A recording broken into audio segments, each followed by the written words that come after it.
Pada kesempatan kali ini, kami akan membahas mengenai pelatihan andragogi berbasiskan emotional intelligence, di mana emotional intelligence itu sangat penting bagi setiap orang. Jadi dalam hal ini, dalam pelatihan kali ini, kita akan membahas mengenai emotional intelligence pada diri kita. Terdapat beberapa aspek yang berkaitan dengan emotional intelligence. Salah satunya adalah mendeteksi emosi diri. Dalam hal ini, kita sebagai manusia harus bisa mendeteksi emosi diri agar kita bisa memiliki emotional intelligence yang baik. Self-awareness menjadi salah satu area yang ada untuk mendeteksi emosi diri kita sendiri. Nah, self-awareness itu sebenarnya apa sih? Pasti semua orang seringkali mendengar self-awareness. Namun, belum tentu semua orang juga tahu apa maksud dari self-awareness itu. Self-awareness merupakan kekuatan interpersonal pertama yang berkaitan dengan diri sendiri. Kecerdasan emosional hanya bisa dimulai dari kesadaran diri sendiri. Jadi, self-awareness merupakan kemampuan untuk memperhatikan emosi pribadi dengan melibatkan pengamatan dan pengalaman. Selain itu, memperhatikan diri sendiri berarti memahami apa yang sedang dirasakan dan memicu perasaan tersebut. Jika kita sudah bisa mengenal emosi dengan baik, maka kita juga bisa mengetahui mana kebutuhan dan keinginan. Nah, selanjutnya kita akan membahas apa sih sebenarnya pentingnya self-awareness itu. Nah, di sini kami akan membahas mengenai apa pentingnya self-awareness pada diri kita. Pasti kamu pernah merasa kalau kamu itu bad mood kan, dan tidak tahu penyebabnya apa. Nah, itu dikarenakan kamu belum bisa mengenal self-awareness kamu sendiri. Nah, dengan begitu self-awareness menjadi penting. Yang pertama, dengan self-awareness kita bisa fokus dengan emosi pribadi. Jadi misalnya kalian lagi bad mood. Nah, apabila kalian punya self-awareness, kalian bisa mengetahui kenapa sih alasan dari bad mood tersebut. Nah, dengan kita mengetahui, maka kita akan fokus pada emosi pribadi dan pada nantinya akan membantu memahami kebutuhan dan keinginan pribadi. Selain itu, dengan self-awareness, kita menjadi tahu emosi dan pikiran kita secara berkelanjutan.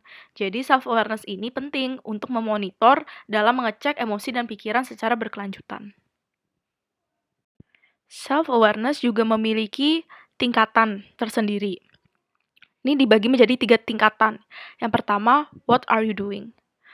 Kemunculan emosi menumbuhkan pertanyaan yang memberi rasa tidak nyaman dan memunculkan distraksi. Jadi dalam hal ini, perhatikan apa yang harus dilakukan saat kita merasa emosi muncul. Lalu yang kedua, what are you feeling? Jadi di sini kita sering keliru dalam memilih distraksi, membuat apa yang sebenarnya dirasakan. Nah, kita harus memahami perasaan pribadi dan jujur dalam mengenali kemunculan perasaan tersebut. Lalu yang ketiga, what are you blind spot? Di tahapan ini, kita harus mengenali dan menerima diri kita sendiri. Kenali kelemahan yang kita punya dan menerimanya. Dengan belajar untuk memiliki self-awareness, kita memiliki banyak manfaat dari penerapan self-awareness dalam kehidupan kita sehari-hari. Nah, self-awareness ini memiliki manfaat seperti yang pertama, membiasakan diri untuk lebih berempati. Jadi, jika kita memiliki self-awareness pada diri kita dapat menyadari emosi yang dirasakan.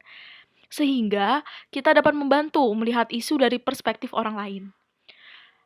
Empati tidak hanya karena belas kasihan, tetapi kita juga bisa menyadari emosi yang dirasakan dari orang lain tersebut. Lalu yang kedua, memudahkan kita untuk mengambil keputusan. Nah, dengan ada self-awareness, kita bisa mengambil keputusan dengan cepat dan tepat. Dan lebih mudah juga karena kita bisa mensortir perasaan sehingga dapat menentukan prioritas apa nih yang harus kita selesaikan terlebih dahulu atau kita kerjakan terlebih dahulu. Lalu yang ketiga, menguatkan hubungan sosial dan interaksi komunikasi. Dalam hal ini, kita bisa mendapatkan penguatan hubungan sosial dan interaksi komunikasi apabila kita sudah menerapkan seluruh self-awareness pada diri kita. Setelah kita mengetahui manfaat dari penerapan self-awareness pada diri kita juga bisa nih mengolah self-awareness pada diri kita melalui 3 cara. Yang pertama, buat waktu untuk diri sendiri. Di sini, kita harus bisa meluangkan waktu untuk diri kita sendiri.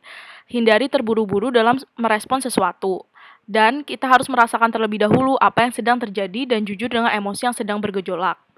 Lalu yang kedua adalah mindfulness, di mana kita melatih diri untuk memusatkan perhatian penuh pada suatu hal tanpa memberi interpretasi.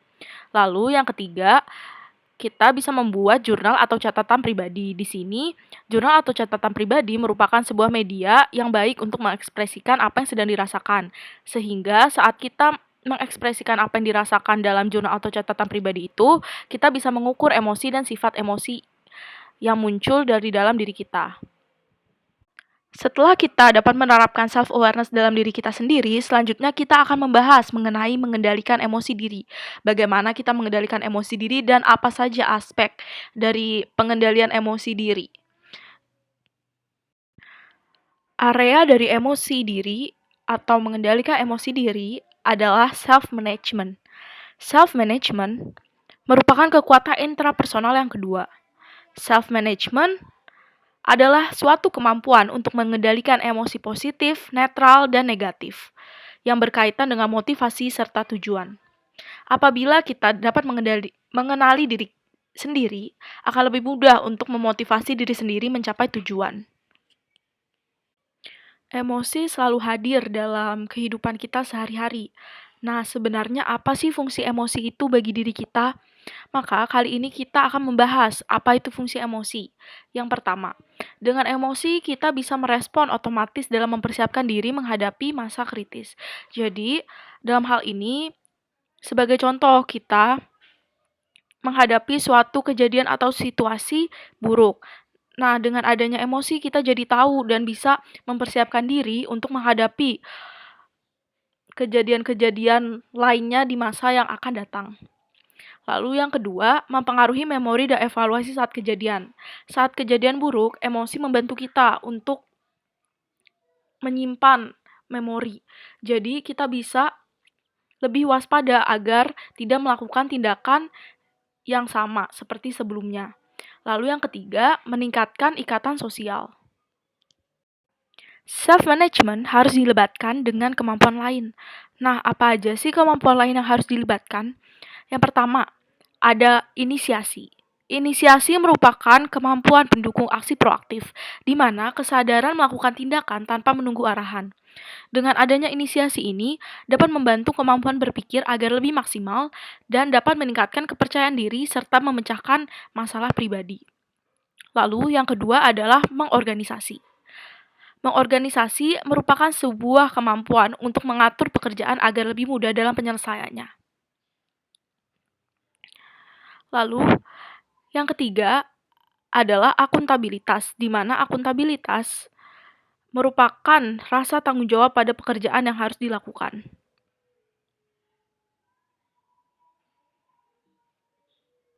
Baik, di slide sebelumnya telah dipaparkan bahwa mengorganisasi merupakan kemampuan lain yang harus dilibatkan dalam self-management.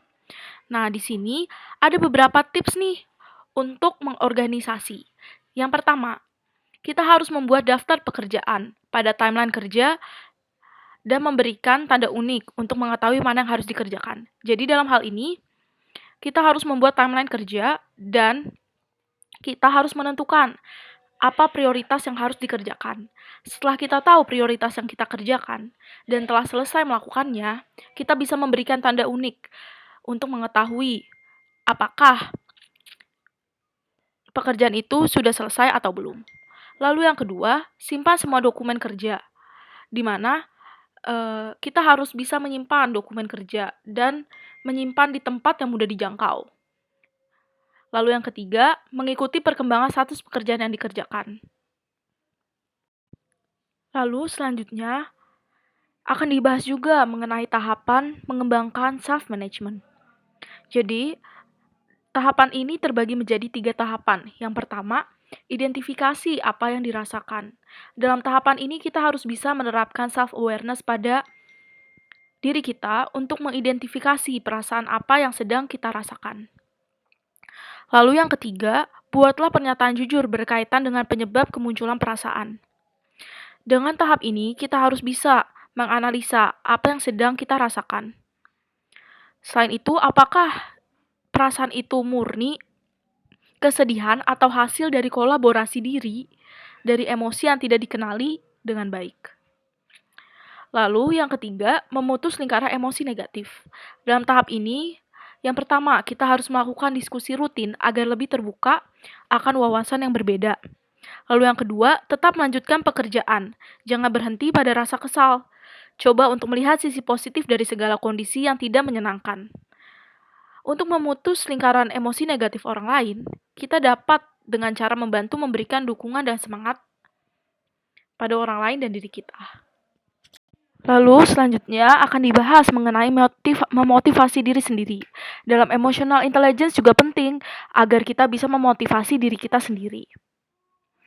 Nah, dalam memotivasi diri sendiri, di sini terdapat beberapa hal yang penting untuk kita ketahui. Kita pasti sering mendengar apa itu motivasi dan bagaimana memotivasi diri sendiri. Nah, di sini pertama-tama self-motivation atau memotivasi diri sendiri merupakan suatu kemampuan untuk mendorong diri sendiri dalam mencapai sesuatu. Misalnya kita berkeinginan untuk mendapatkan sesuatu. Kita harus memiliki motivasi sehingga dengan motivasi yang kita miliki dan kita set, kita bisa mencapai hal itu. Apa yang kita inginkan. Ternyata terdapat tipe motivasi. Apa aja sih tipe-tipe motivasi yang ada? Nah, tipe motivasi ini terbagi menjadi 2. Yang pertama ada motivasi intrinsik. Motivasi intrinsik memberikan semangat karena ada niat dari diri sendiri. Jadi, kita ingin mencapai sesuatu hal karena memang ada niatan dari diri sendiri. Nah, yang kedua, motivasi ekstrinsik, di mana memberikan semangat karena ada faktor eksternal dan disertai motif tertentu. Misalnya, ada seseorang yang mengiming-imingkan kita sesuatu jika kita mencapai sesuatu hal. Nah, jadi kita termotivasi untuk melakukan hal tersebut dan bisa mendapatkan apa yang diberikan oleh orang lain tersebut. Terkadang kita sulit untuk menumbuhkan atau memiliki self-motivation pada diri kita sendiri. Nah, bagaimana sih sikap untuk menumbuhkan self-motivation? Yang pertama adalah personal drive to achieve, di mana di sini terdapat tipe-tipe pola pikir. Yang pertama, fixed mindset, di mana fixed mindset adalah pikiran untuk mempercayai bakat seseorang merupakan bawaan sejak lahir. Lalu yang kedua adalah growth mindset. Di dalam growth mindset, setiap orang bisa mengembangkan diri dan kemampuannya.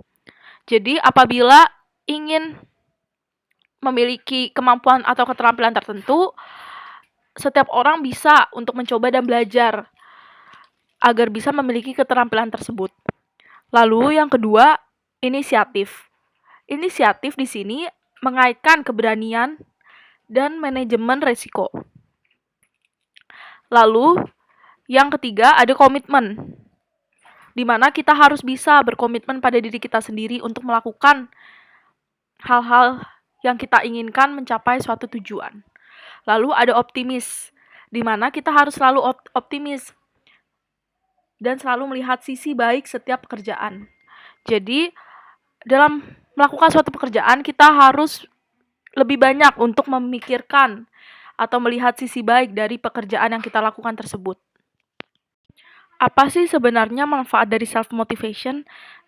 Kali ini akan dibahas juga nih manfaat dari self-motivation. Yang pertama, dengan self-motivation kita bisa mendapatkan kepercayaan dari pihak lain. Jadi apabila kita mempunyai self-motivation dalam melakukan suatu pekerjaan, kita pastinya dapat berhasil dalam melakukan pekerjaan tersebut. Dengan keberhasilan dari melakukan pekerjaan tersebut, kita bisa mendapatkan kepercayaan dari pihak lain. Lalu yang kedua, ada kepuasan pribadi. Apabila kita telah selesai melakukan tindakan atau pekerjaan kita dengan baik, kita pasti memiliki rasa puas dalam diri kita sendiri. Lalu yang ketiga, mempercepat promosi karir. Dengan ada self-motivation, kita akan terus melakukan pekerjaan dengan baik, sehingga apabila kita melakukan pekerjaan dengan baik, tempat di mana kita bekerja akan memberikan promosi untuk ke tingkatan yang lebih tinggi lagi. Baik, sekian dan terima kasih. Penjelasan mengenai emotional intelligence kali ini telah selesai. Semoga dengan pelatihan andragogi emotional intelligence, teman-teman yang melihat dan menonton video ini dapat menumbuhkan emotional intelligence pada diri kalian masing-masing. Terima kasih.